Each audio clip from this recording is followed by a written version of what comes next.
Ashadhi Ekadashi special ऑर्डरप्रमाणे मिळणारा जो शिंगाड्याचा शिरा असतो त्या प्रकारे आज आपण शिंगाड्याचा शिरा करणार आहोत।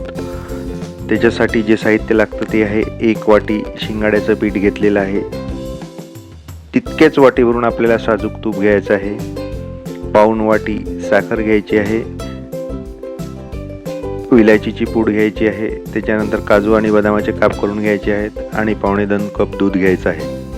आता आपण कृती बघू। पहिले आपल्याला तूप एका पॅनमध्ये ओतून घ्यायचं आहे आणि जसं ते मेल्ट झालं तसं लगेच त्याच्यामध्ये आपल्याला शिंगाड्याचं पीठ टाकायचं आहे। तूप जास्त गरम होऊ द्यायचं नाही आहे आपल्याला आणि ज्याप्रमाणे आपण बेसन भाजतो त्या प्रकारेच आपल्याला हे शिंगाड्याचं पीठ भाजून घ्यायचं आहे आणि हे कुठेही कच्चं राहता कामा नये, त्याच्यामुळे याला आपल्याला खरपूस भाजून घ्यायचं आहे। जेव्हा हे पूर्ण प्रकारे भाजून होतं त्यावेळेला याला छान असे बुडबुडे येतात आणि हे लाल असं दिसतं आपल्याला। हे 5 ते 7 मिनटं आपल्याला भाजून घ्यायचं आहे। तर असे बुडबुडे येतात त्याच्यामध्ये व्यवस्थित प्रकारे हे भाजून झालेलं आहे। त्यानंतर आपल्याला याच्यात दूध टाकून घ्यायचं आहे। दूध जे आहे ते आपण 2-3 टप्प्यात टाकणार आहोत, कारण की हे गरम असल्यामुळे हे अंगावर येण्याची भीती असते, त्यामुळे हे थोडंच दूध टाकायचं आहे आपल्याला। दूध टाकल्यानंतर साधारणतः 3 ते 4 मिनटं आपल्याला याला चांगलं असं परतून घ्यायचं आहे। भांडं हे नॉनस्टिक नसल्यामुळे आजूबाजूला हा शिरा चिटकतो थोडाफार, तर त्याच्यामुळे ते व्यवस्थितशीर प्रकारे आपल्याला परतून घ्यायचं आहे। एकदा शिऱ्याने तूप सोडणं सुरू केलं की तो मग चिटकत नाही।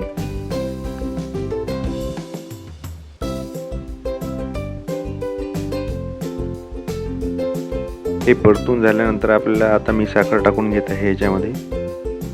ही साखर पूर्णच टाकून द्यायची एकदम आणि ही साखर जोपर्यंत मिक्स होत नाही तोपर्यंत हे व्यवस्थितशीर प्रकारे आपल्याला मिक्स करायचं आहे। ही साखर पहिले व्यवस्थितशीर प्रकारे त्याच्यात वितळली पाहिजे। याला सुद्धा 2 ते 3 मिनिटं लागतात।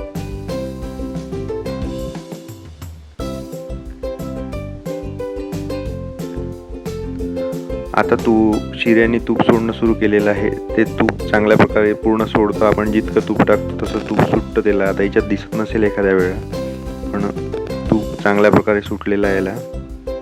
त्याच्यानंतर आपण त्याच्यात विलायचीची पूड मी आता टाकून घेणार आहे।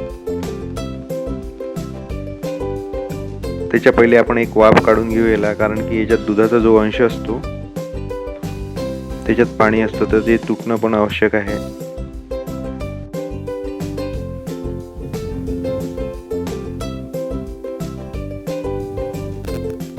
त्याला एक आपण वाफ काढून घेऊ।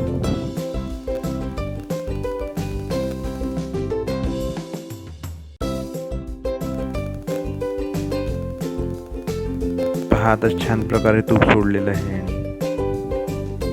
आता याच्यात आपण विलायचीची पूड टाकून घेऊ।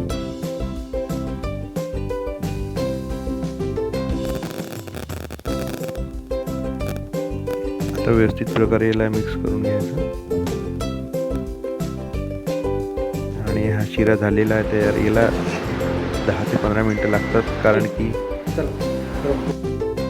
त्याला व्यवस्थित प्रकारे आपल्याला भाजून घ्यायचं असतं आणि तो व्यवस्थित प्रकारे झाला पाहिजे, त्याच्यासाठी हा सगळा प्रोसेस आहे। आणि जे मी प्रमाण सांगितलं आहे त्याच प्रमाणात तुम्ही साहित्य घ्या, त्याच्यात कमी जास्त करू नका, तर तुम्हाला तसा रिझल्ट मिळेल।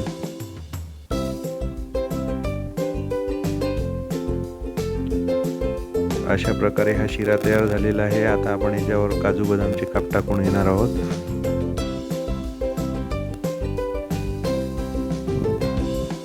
तर तुम्हाला व्हिडिओ कसा वाटला ते मला कॉमेंट्समध्ये नक्की कळवा आणि व्हिडिओला लाईक आणि शेअर जरूर करा आणि तुम्हीसुद्धा करून पहा हा शिरा आणि कसं वाटलं ते मला जरूर कळवा। आषाढी एकादशीच्या तुम्हाला हार्दिक शुभेच्छा। धन्यवाद।